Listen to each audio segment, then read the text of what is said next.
अगर आप एक फ्लिपकार्ट सेलर हैं तो आपको बहुत सारी वीडियोस मिल जाएंगे फ्लिपकार्ट के ऊपर, जहां पे लोग बताते हैं कि कैसे आपको 500 ऑर्डर आ सकते हैं, कैसे आपको 1000 ऑर्डर आ सकते हैं, कैसे आपको 2000 ऑर्डर आ सकते हैं।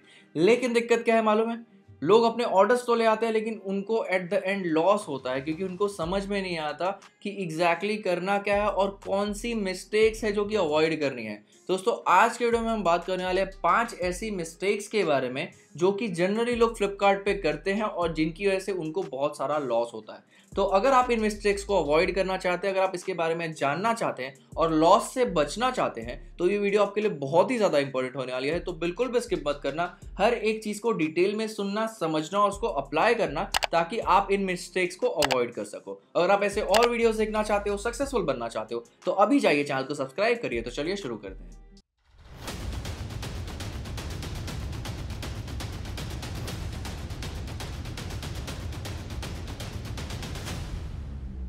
जैसा कि आप सभी को पता है कि फ्लिपकार्ट ने रिसेंटली बहुत सारे चेंजेस किए हैं, जिसकी वजह से बहुत सारे लोग परेशान हैं, बहुत सारे लोग प्राइस नहीं चेंज कर पा रहे और भी बहुत सारे इश्यूज हो रहे हैं और लोगों को लॉस भी हो रहा है। लेकिन ये एक टेम्पोररी इशू है, ये टेक्निकल इशू है जो कि फ्लिपकार्ट की तरफ से सॉल्व किया जाएगा बहुत जल्दी और ये चीज़ें एलिमिनेट हो जाएंगी और इसकी वजह से आपको आगे इशू नहीं होगा। लेकिन आज के वीडियो में हम इन इश्यूज के बारे में बात नहीं करने वाले हैं। आज के वीडियो में आपको 5 ऐसी मिस्टेक्स बताने वाला हूं जो कि कंप्लीटली आपके कंट्रोल में है और आप इनको बहुत इजीली अवॉइड कर सकते हो और इनको अवॉइड करके अपने बिजनेस को प्रॉफिटेबल बना सकते हो फ्लिपकार्ट पे।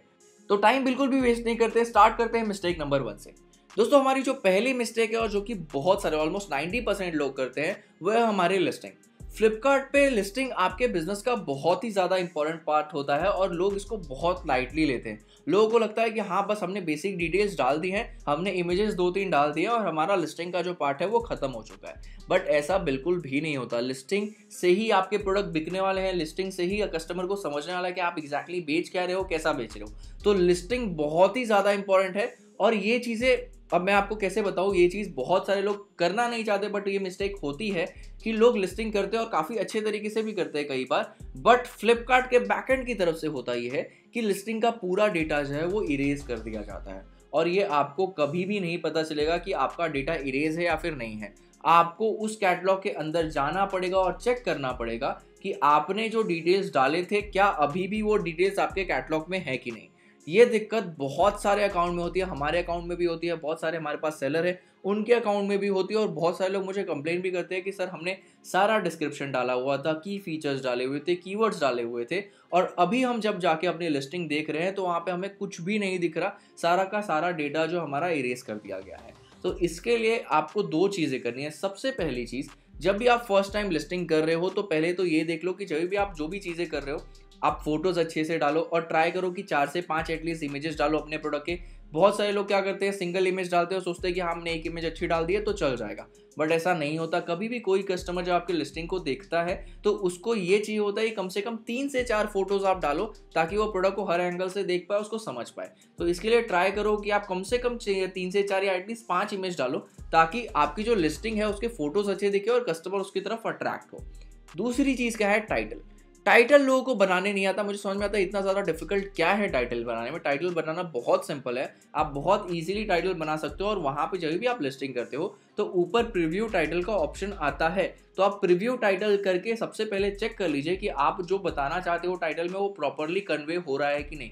इन केस नहीं हो रहा है तो आप उसी टाइम पे उसको एडिट कर दो, क्योंकि एक बार आपने प्रोडक्ट को लिस्ट कर दिया तो उसके बाद टाइटल चेंज करना बहुत ज़्यादा डिफिकल्ट हो जाता है और आपकी लिस्टिंग को फिर विजिबिलिटी नहीं आती है। तो इसके लिए जब भी आप लिस्ट करते हो तो उसके पहले एक बार टाइटल चेक कर लिया करो और बाकी जितने भी डिटेल्स है, मैंने लिस्टिंग के ऊपर एक डेडिकेटेड इनफैक्ट 2 वीडियो बनाई है, एक बल्क लिस्टिंग के ऊपर और सिंगल लिस्टिंग के ऊपर। आप वहाँ पे जाके वो वीडियो देख सकते हो, उसमें मैंने डिटेल बताया कि आपको क्या क्या डिटेल्स डालनी है, कैसे डालनी है और कैसे आप फ्लिपकार्ट की लिस्टिंग कर सकते हो। तो अगर आप लिस्टिंग सही से करते हो तो आपके जो बिजनेस ग्रो होने का चांस है काफ़ी हद तक बढ़ जाता है और आप गलत डिटेल्स मत डालना। गलत डिटेल्स डालने से आपकी लिस्टिंग की विजिबिलिटी काफ़ी कम हो सकती है और आपको प्रॉफिट होने की जगह लॉस हो सकता है। तो इसके लिए लिस्टिंग एक बहुत ही इंपॉर्टेंट बात है। तो कभी भी ये मत सोचो कि हमने बस प्रोडक्ट डाल दिया, नॉर्मल लिस्टिंग कर दी तो आपका बिजनेस, आपको अपने आप ऑर्डर्स आना शुरू हो जाएंगे। ऐसा नहीं है, आपको लिस्टिंग अच्छे से करनी पड़ेगी। तो ये तो हो गया एक पार्ट।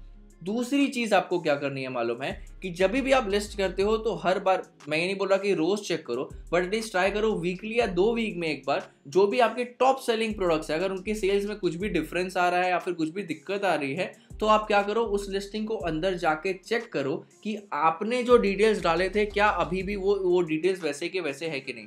बहुत बार ऐसा होता है कि आपके टॉप सेलिंग प्रोडक्ट्स, जैसा कि मैंने बताया, कि डिटेल्स इरेज हो जाते हैं फ्लिपकार्ट की तरफ से। तो आपको अप टू डेट रहना है। एटलीस्ट जो मैंने बोला कि आपके अगर 100 लिस्टिंग है तो 100 की 100 लिस्टिंग की चेक करो, बट एटलीस्ट जो टॉप सेलिंग प्रोडक्ट्स आपके हैं आप उसका चेक कर सकते हो वीकली या 2 वीक में एक बार। तो इससे क्या होगा कि आप डिटेल्स प्रॉपर्ली डाल के रखोगे और ये वाली जो इशू है ये आपके साथ नहीं होगी और आपकी जो ऑर्गेनिक विजिबिलिटी बनी हुई है वो कम नहीं होगी। तो ये चीज़ें ट्राई करो। तो अगर आप अपनी लिस्टिंग अच्छे से करते हो और उसको रेगुलरली चेक करते हो तो आप काफ़ी हद तक अपने बिजनेस को फ्लिपकार्ट पे ग्रो कर सकते हो। मिस्टेक नंबर 2, दोस्तों ये जो मिस्टेक है लोग बहुत अननोइंगली करते हैं। इसका मतलब ये है कि लोगों को समझ में नहीं आता कि एग्जैक्टली वो मिस्टेक कर भी रहे हैं या नहीं। अब जब भी हम फ्लिपकार्ट के प्रमोशन वाले पार्ट पे जाते हैं तो वहाँ पे बहुत सारे प्रमोशन होते हैं। लिटरली इतने सारे प्रमोशन होते हैं कि हर कोई कंफ्यूज हो जाता है कि कौन सा लगाना चाहिए और कौन सा नहीं लगाना चाहिए, जिसकी वजह से क्या होता है कि लोग घाई घाई के चक्कर में हर प्रमोशन खोलते हैं, ऊपर का डिस्काउंट देखते हैं और सीधा अप्लाई करने लग जाते हैं।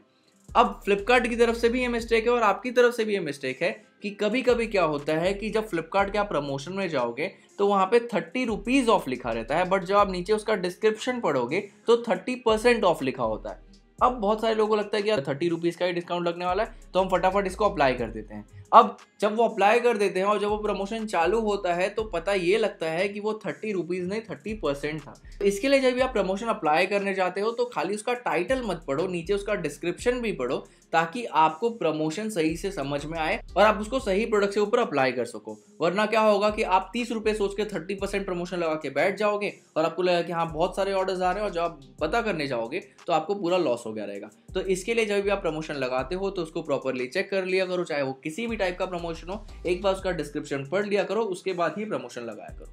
मिस्टेक नंबर 3, इसके ऊपर मैंने काफ़ी सारे शॉर्ट्स भी बनाए हैं और आई थिंक आपने देखा भी होगा, जिसमें कि मैंने बताया है कि अलग अलग कैटेगरी की फ्लिपकार्ट पे अलग अलग प्राइस ब्रैकेट है। जिसमें क्या होता है कि अगर आप उस प्राइस ब्रैकेट के हिसाब से प्राइस रखते हो तो कस्टमर को भी प्रोडक्ट सस्ता मिलता है और आपको भी सेटलमेंट अच्छा मिलता है। इसका मैं अगर आपको एक सिंपल सा एग्जांपल दूं तो अगर आप क्लोथिंग में डील करते हो तो क्लोथिंग में ऑलमोस्ट सारी ही कैटेगरी में, क्लोथिंग में टॉप्स भी आते हैं, बॉटम भी आते हैं, जैकेट्स भी आते हैं, ऑलमोस्ट सारी ही कैटेगरी में अगर आप 499 इनफैक्ट आप 500 का भी बोल सकते हो, 500 के प्राइस ब्रैकेट में अगर आप कोई भी प्रोडक्ट रखते हो तो आपका सेटलमेंट काफ़ी अच्छा मिलता है। और वही सेटलमेंट अगर आप उस प्रोडक्ट को 600 में बेचोगे या इनफैक्ट 620 में बेचोगे तो भी सेम ही सेटलमेंट आपको मिलता है। तो इसके लिए आप जब भी प्रोडक्ट लिस्ट करते हो तो एक बार चेक कर लिया करो कि आपको सेटलमेंट कितना मिल रहा है और क्या वो थोड़ा बहुत प्राइस ऊपर नीचे करने से बहुत ज़्यादा डिफरेंस आ रहा है। बहुत बार ऐसा होता है कि आप प्रोडक्ट का प्राइस 100 रुपये कम करते हो और आपके सेटलमेंट में 3 या 4 रुपये का ही फर्क आता है। तो इससे फर्क क्या पड़ सकता है मालूम है कि कस्टमर के लिए वो प्रोडक्ट 100 रुपये सस्ता हो गया, बट आपको जो पैसे मिलने वाले थे उसमें 4 रुपये का ही डिफरेंस आया। तो इससे ये होगा कि आप बहुत कॉम्पिटिटिव प्राइस में प्रोडक्ट बेच पाओगे और उससे आपके सेटलमेंट पे भी बहुत ज़्यादा डिफरेंस नहीं पड़ेगा। तो इसके लिए जब भी आप लिस्ट करते हो तो एक बार चेक कर लिया करो कि आपका जो प्रोडक्ट है वो कौन से प्राइस ब्रैकेट में आता है और उस प्राइस ब्रैकेट के हिसाब से अपने प्रोडक्ट का प्राइस रखा करो। Mistake number 4, product pricing. एक मैंने आपको चीज़ बताई प्रोडक्ट प्राइस ब्रैकेट के बारे में कि कैसे आपको सही प्राइस ब्रैकेट में प्रोडक्ट डालने से अच्छा सेटलमेंट मिल सकता है और कस्टमर को आप अच्छा प्राइस भी दे सकते हो। दूसरी चीज़ आती है प्रोडक्ट की प्राइसिंग। अब बहुत सारे ऐसे लोग हैं जिनको प्राइस कैलकुलेट नहीं करने आता कि हमें प्रोडक्ट कितने में बेचना चाहिए।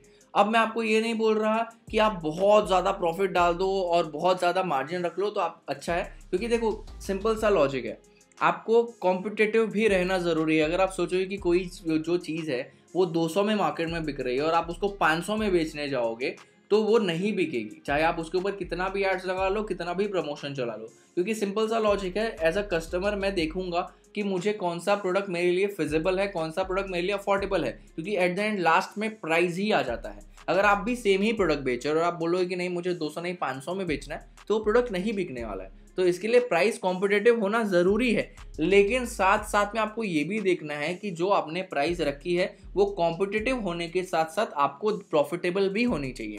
बहुत सारे लोग कॉम्पिटिटिव के पीछे जाने के चक्कर में क्या करते हैं कि उनको लगता है कि प्रोडक्ट अगर उनको 100 रुपये का मिला है, अगर उनको 120 रुपये का भी सेटलमेंट मिलता है तो वो प्रॉफिट है, 20% का प्रॉफिट हो रहा है इनको। बट ऐसा नहीं होता, क्योंकि जब भी हम प्रोडक्ट बेचते हैं, चाहे वो रिटर्नेबल प्रोडक्ट हो या फिर नॉन रिटर्नेबल प्रोडक्ट है, मैं हर कैटेगरी की बात कर रहा हूँ, वहाँ पे हमें कुछ कॉस्ट है जो कि हमें कंसिडर करने ही पड़ते हैं, चाहे वो किसी भी कैटेगरी में आप डील कर रहे हो। सबसे पहला जो कॉस्ट होता है वो आपका पैकिंग कॉस्ट होता है, जो कि लोग पता नहीं क्यों अवॉइड करते हैं। उनको लगता है कि हमारा जो कॉस्ट है उसमें ही उन्होंने पैकिंग कॉस्ट पकड़ लिया, बट ऐसा नहीं होता। पैकिंग कॉस्ट आपको पकड़ना ज़रूरी है और आप थोड़ा इसमें प्लस पकड़ोगे तो ही अच्छा होता है। इसका रीज़न ये है कि आपके बहुत सारे ऐसे पार्सल हैं जो कि RTO भी आते हैं, और जब भी आपका कोई पार्सल RTO आता है तो आपको बहुत अच्छे से पता होगा कि वो जो पैकेट है वो कम्प्लीटली डैमेज हो जाता है, और नेक्स्ट टाइम अगर आपको प्रोडक्ट भेजना है तो आपको नए पैकेट में भेजना पड़ता है। तो आपको उस पैकिंग की भी कॉस्ट पकड़नी है, उस पैकेट का भी कॉस्ट पकड़ना है अपने प्रोडक्ट कॉस्टिंग में। तो इसके लिए सबसे पहले तो पैकिंग कॉस्ट बहुत ज़्यादा इंपॉर्टेंट है। साथ साथ में जब भी आप कोई प्रोडक्ट बेचते हो तो सीधी सी बात है वो रिटर्न भी होगा। अब ये रिटर्न कैटेगरी के हिसाब से डिफर कर सकता है, आपके प्रोडक्ट के हिसाब से डिफर कर सकता है, तो आपको उसमें रिटर्न कॉस्ट भी ऐड करना होता है, रिटर्न के चार्जेस भी ऐड करने होते हैं। अब इसके लिए आप अपना पुराना डेटा भी निकाल सकते हो, या फिर आप कैटेगरी का एवरेज भी निकाल सकते हो, और इसके हिसाब से उसमें प्रोडक्ट में अपने रिटर्न का कॉस्ट जो है वो ऐड कर सकते हो। साथ साथ में आपको उसमें ऐड कॉस्ट भी ऐड करना है। ऐड कॉस्ट भी बहुत सारे लोग भूल जाते हैं, उनको लगता है कि यार ऐड कॉस्ट क्या ही लगेगा, हम ऐड जब चलाएंगे तब उसमें ऐड कर देंगे, और उसके चक्कर में वो भूल जाते हैं। और फिर बाद में क्या होता है कि ऐड चला देते हैं और उनके बाद उनको सेल्स तो आ जाती है, बट जब वो कैलकुलेट करने बैठते हैं तो उनको लगता है कि यार मेरे पूरे पैसे तो एड्स में ही चले गए, और क्योंकि उन्होंने एड्स का कॉस्ट तो अपने प्रोडक्ट में ऐड ही नहीं किया होता है। ठीक है, तो इसके लिए जब भी आप प्रोडक्ट की प्राइसिंग डिसाइड करते हो तो सारे फैक्टर्स को कंसिडर करो। आप पैकिंग को भी कंसिडर करो, रिटर्न को भी कंसिडर करो, एड्स को भी कंसिडर करो। इनफैक्ट मैं बोलूँगा कि कुछ परसेंटेज आप मिसलेनियस कॉस्ट भी ऐड करो, क्योंकि बहुत बार ऐसा होता है कि आपने क्लेम अप्लाई किया, आपको सही क्लेम नहीं मिला, आपका प्रोडक्ट चोरी हो गया, बहुत बार आपको पार्सल नहीं मिलता। तो इसके लिए आप जब थोड़े बहुत मिसलेनियस कॉस्ट ऐड करके रखोगे तो आपको प्रॉफिट होगा। साथ साथ में एक सबसे बड़ा कंफ्यूजन ये है कि जब भी हम प्राइसिंग रखते हैं तो हम प्राइस में जो प्रॉफिट रखते हैं वो सेलिंग प्राइस के ऊपर पकड़ने लग जाते हैं। तो ऐसा आपको बिल्कुल भी नहीं करना है कि आपको सेलिंग प्राइस के ऊपर प्रॉफिट पकड़ना है, आपको अपने प्रोडक्ट कॉस्ट के ऊपर अपना प्रॉफिट पकड़ना है। फॉर एग्जाम्पल, अगर आपका कोई भी प्रोडक्ट 100 रुपीज़ का है तो उसमें आपको 20 से 30 रुपीज़ का ही प्रॉफिट पकड़ना है। आपको ये नहीं सोचना है कि ये 100 रुपये का प्रोडक्ट है, मैं 300 में बेचूंगा तो मुझे 300 के ऊपर 30% का प्रॉफिट चाहिए। अगर आप ऐसा सोचोगे तो आपका प्रोडक्ट काफ़ी महंगा हो जाएगा, और फिर वही दिक्कत हो जाएगी कि आप कॉम्पिटिटिव नहीं रहोगे, और एट द एंड आपको एड्स लगाना पड़ेगा बहुत ज़्यादा, उसके बाद भी आपको ऑर्डर्स नहीं आएंगे। तो इसके लिए जब भी आप अपना प्रॉफिट कैलकुलेट करते हो तो आप अपने प्रोडक्ट प्राइस के ऊपर किया करो, ना कि अपने सेलिंग प्राइस के ऊपर। ठीक है, तो प्राइसिंग एक बहुत ही इंपॉर्टेंट फैक्टर है। तो आप जब भी प्रोडक्ट का प्राइस रखते हो उसको सही से रखा करो, ताकि आपको प्रॉफिट भी हो और आप कॉम्पिटिटिव भी रहो। मिस्टेक नंबर 5, और ये मिस्टेक मैं पता नहीं कितनी बार समझा चुका हूँ लोगों को कि ये चीज़ें आपको करनी ही पड़ेंगी, आप चाहो या ना चाहो। लोगों को ऐसा लगता है कि उन्होंने एक बार बिजनेस शुरू कर दिया है, उन्होंने लिस्टिंग बहुत अच्छे से कर दी है, सारे कीवर्ड्स डाल दिए, सारे प्रमोशन लगा दिए और ऑर्डर्स अपने आप आने लगेंगे। ऐसा बिल्कुल भी नहीं होता। आपकी किस्मत अच्छी होगी, बहुत सारे लोगों की अच्छी होती है, उनको ऑर्डर्स आ जाते हैं, लेकिन वो बहुत ज़्यादा टाइम तक नहीं होता है, ये आपको समझना ज़रूरी है। तो इसके लिए अगर आप सोच रहे हो कि नहीं आपको ऐड नहीं चलाना पड़ेगा, तो ये आपकी बहुत बड़ी मिस्टेक है। ठीक है, तो ऐड आपको चलाना ही पड़ेगा, मार्केटिंग आपको करनी ही पड़ेगी, चाहे आपका प्रोडक्ट कितना भी ज़्यादा अट्रैक्टिव हो, चाहे आपने कितना भी ज़्यादा कॉम्पिटिटिव प्राइस रखा हो। जब तक आप उसकी मार्केटिंग नहीं करोगे तब तक आप उसको बहुत बड़ा नहीं बना सकते, बहुत ज़्यादा अपने सेल्स को ग्रो नहीं कर सकते। तो इसके लिए जब भी आप कंसीडर करते हो किसी भी चीज़ को, तो साथ साथ में मार्केटिंग और एडवर्टाइजिंग को भी कंसीडर किया करो। मैं फ्लिपकार्ट की बात नहीं कर रहा, मैं सारे प्लेटफॉर्म्स की बात कर रहा हूँ कि आपको ऐड चलाना पड़ेगा, ये आप अपने दिमाग में बैठा लीजिए। वरना क्या होगा ना कि आप एक लेवल पे जाके अटक जाओगे। मैं नहीं बोला कि ऑर्गेनिक सेल्स नहीं आएगी, ऑर्गेनिक सेल्स आएगी, लेकिन आप एक लेवल पे जाके अटक जाओगे, आप उसके ऊपर नहीं जा पाओगे, और एट द एंड आपको एडवर्टाइजिंग का ही सपोर्ट लेना पड़ेगा। तो इसके लिए आप ऐड को कंसीडर करिए, ऐड के बारे में सीखना शुरू करिए, ताकि आप ऐड को समझ सको और आप जो भी पैसे ऐड में खर्च करो उससे आपको मैक्सिमम रिजल्ट मिले। मैंने ऐड के ऊपर बहुत सारी वीडियोस बनाई हैं फ्लिपकार्ट पे, तो आप उन वीडियोस को देख सकते हो और उन वीडियोस को देख के सीख सकते हो कि कैसे आपको फ्लिपकार्ट पे ऐड चलाने चाहिए, और कैसे आप अपना जो पैसा है उसको खर्च करने के बाद उससे मैक्सिमम प्रॉफिट ले सकते हो, मैक्सिमम बेनिफिट ले सकते हो। तो अगर आप उन वीडियोस को देख के सीखते हो तो आप फ्लिपकार्ट के ऐड के बारे में सीख भी पाओगे और अपने बिजनेस को ग्रो भी कर पाओगे। दोस्तों, ये थी वो 5 मिस्टेक्स जो कि आपको अवॉइड करनी चाहिए एज अ फ्लिपकार्ट सेलर, अगर आप अपने बिजनेस को प्रॉफिटेबल बनाना चाहते हो और अपने बिजनेस को ग्रो करना चाहते हो। आई होप सो आपको इस वीडियो से बहुत कुछ सीखने को मिला होगा। अगर आपको वीडियो पसंद आई है तो प्लीज वीडियो को लाइक कर दीजिएगा, और अगर आप ऐसे और वीडियोस देखना चाहते हो ऑनलाइन सेलिंग के ऊपर, ई कॉमर्स के ऊपर, तो अभी जाइए चैनल को सब्सक्राइब करिए। दोस्तों, इस वीडियो के लिए इतना ही, फिर मिलते हैं एक नई वीडियो में।